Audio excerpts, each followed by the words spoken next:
Let's talk about rivalries. Coke versus Pepsi, Marvel versus DC. The kind of showdowns that spark endless debates and fuel passions across the world. These aren't just about products or superheroes. They're about identity, loyalty, and the stories we tell ourselves about who's on top. And in Africa, there's a rivalry that's just as fierce. Morocco versus South Africa. It's a contest that goes far beyond borders, echoing through history, politics, and culture. This isn't just about who makes the best jollof rice or who wins on the soccer pitch. It's a battle for the future, a heavyweight match for Africa's industrial crown, where every move counts and the stakes couldn't be higher. Politically, these two nations have clashed for decades, especially over the issue of Western Sahara. This dispute has fueled a rivalry that spills into every arena: diplomacy, economics, and even pop culture. On the soccer field, every Morocco versus South Africa match is more than just a game.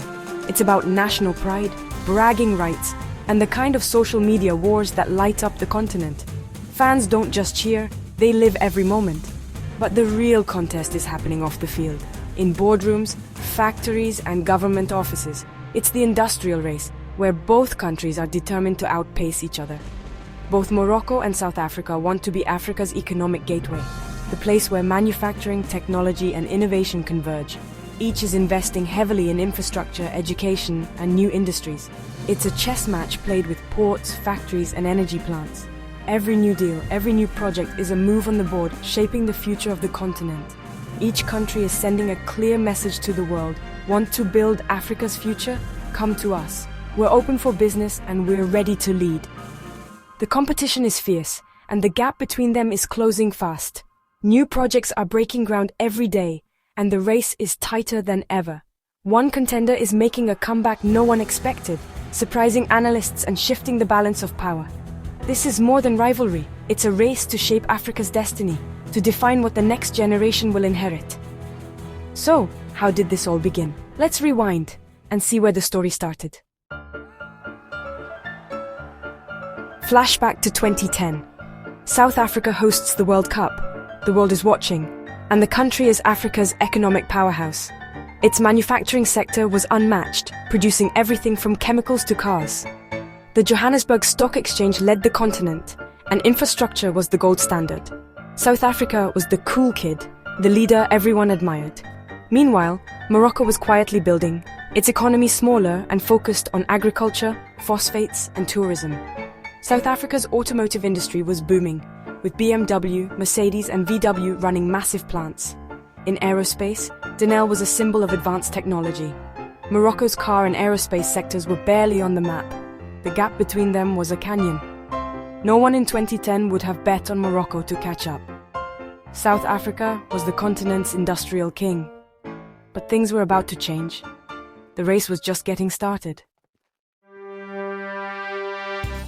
In 2010, South Africa stood tall as Africa's undisputed car manufacturing giant, with decades of experience and a well-established industry. Morocco, meanwhile, was just getting started.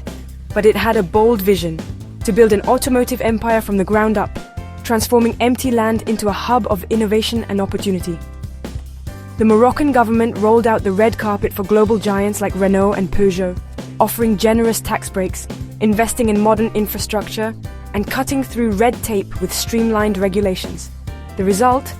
State-of-the-art plants rose near Tangier and Kenitra, surrounded by a growing network of local suppliers, all working together to fuel Morocco's automotive ambitions. Morocco's local integration strategy meant more parts were made at home, creating thousands of new jobs and launching rapid skill-building programs for young Moroccans eager to join the industry. Fast forward to today, Morocco has overtaken South Africa as Africa's top car exporter, shipping vehicles to over 70 countries and making its mark on the global stage. In 2023 alone, Morocco produced over 700,000 vehicles, with an ambitious goal to reach 1 million cars a year in the near future. The country's factories now hum with activity and innovation. Meanwhile, South Africa's output has stagnated, struggling to keep pace with Morocco's rapid ascent and fresh approach. Morocco's strategic location, just a short hop from Europe, combined with focused government policy, proved to be game changers, making exports faster and more efficient. The quiet kid in the class now has the fastest car in school. It's a stunning turnaround, and the world is taking notice. Morocco's rise has sent shockwaves through Africa's industrial landscape, inspiring other nations and drawing attention from investors and industry leaders worldwide. The underdog is now a serious contender, earning respect and recognition on the international stage. And Morocco isn't stopping at cars. The country is already investing in electric vehicles and next-generation technologies, determined to drive its success even further into the future. Next up, aerospace, the ultimate test of high-tech industry. South Africa once led, with Denel building helicopters and parts for Airbus and Boeing. But Denel's decline, plagued by mismanagement and corruption, has grounded the sector. Morocco saw its chance and built Midpark, a special economic zone for aerospace near Casablanca. Global giants like Boeing, Safran and Bombardier set up shop, making critical airplane parts. Morocco's aerospace sector now boasts over 140 companies, growing at 20% a year. They produce everything from engine parts to wiring for the world's top planes. South Africa's industry is struggling to maintain altitude. Morocco's is soaring, attracting investment and talent. The old guard is being challenged by a new powerhouse. Morocco's focused approach is paying off. The skies are no longer South Africa's alone. The race is wide open. Factories are useless if you can't move your goods. Enter the infrastructure race. South Africa's ports and railways were once Africa's main trade arteries, but inefficiencies and backlogs have slowed them down. Morocco seized the moment, investing billions in logistics. The Tanga Med port is now Africa's largest, connecting to 180 ports worldwide. Its efficiency and scale are unmatched. Companies in Morocco can ship to Europe in a day, North America in a week. This speed is a game changer for exports. While South Africa's ports struggle, Morocco's are magnets for investment. Infrastructure has become Morocco's secret weapon. It's a key reason for its industrial surge. Let's check the scoreboards. When it comes to economic powerhouses in Africa, South Africa and Morocco are playing very different games, each with their own strengths and challenges. South Africa's economy is still the continent's heavyweight, about $400 billion in GDP. But despite its size, growth has been sluggish, often stuck below 2%. Years of slow progress have left many wondering if the country can regain its former momentum. Morocco's GDP is smaller, around $150 billion, but it's growing at a much faster pace, often 3 to 4% a year.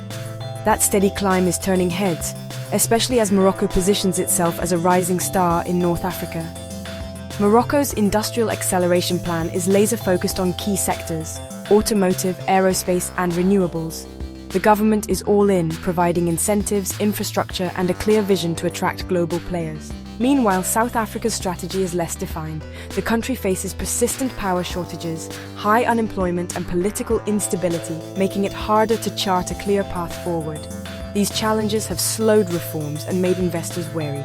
Morocco's approach is bold and targeted, aiming to leapfrog into the industries of tomorrow. South Africa, on the other hand, is focused on fixing old problems, patching up infrastructure, and restoring confidence. Both countries have ambitious plans. South Africa is working to overhaul its energy grid and logistics networks, while Morocco is moving aggressively into electric vehicle batteries and green hydrogen, betting on the future of clean tech. Foreign investment is pouring into Morocco, drawn by its stability, business-friendly reforms, and a clear, long-term strategy. International companies see Morocco as a gateway to both Africa and Europe.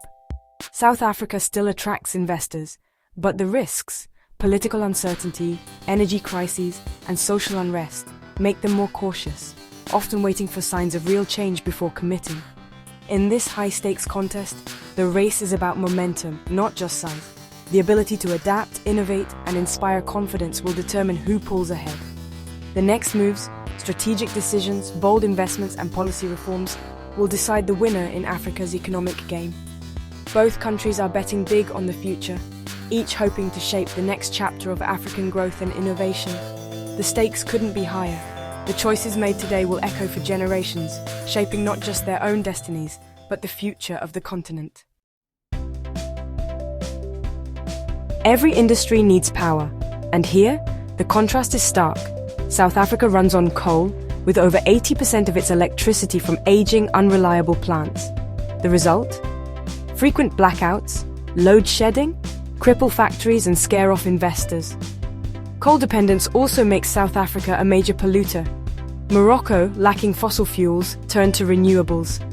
It's betting big on sun and wind, aiming for over 52% renewable electricity by 2030. The Noor Ouarzazate solar complex is one of the world's largest. Massive wind farms line the Atlantic coast. Morocco's green energy strategy is paying off. Clean, stable and cheap power for new industries. It's a huge competitive edge. Morocco's energy vision is sustainable and future-focused. South Africa's energy crisis is its biggest hurdle. The power race could decide the industrial crown. So, can Morocco overtake South Africa by 2035? It's no longer a fantasy. Experts are taking it seriously. Morocco's success comes from stability, vision, and flawless execution. To win, it must keep attracting investment, move up the value chain, and share growth with its people. South Africa has the resources and potential, but must fix energy, logistics, and governance. The next decade is crucial. If Morocco keeps its pace and South Africa stalls, Morocco could become Africa's top industrial hub. It may not have the biggest GDP, but its influence could be unrivaled. The race is on, and the finish line is closer than ever. Africa's industrial future hangs in the balance. Two giants, two paths, one epic race for Africa's future. South Africa, the established champ, powerful but slowed by its own challenges. Morocco, the underdog, strategic and relentless, rewriting the rules. This rivalry is great for Africa. More jobs, more innovation, more investment. It's not a zero-sum game. Both can win, and so can the continent. The next decade will be fascinating. Will South Africa reclaim its crown, or will Morocco's momentum carry it to the top? Grab your popcorn. The show is just beginning. The winner isn't decided yet. Who are you betting on to shape Africa's industrial future? The race is on. Let's watch it unfold.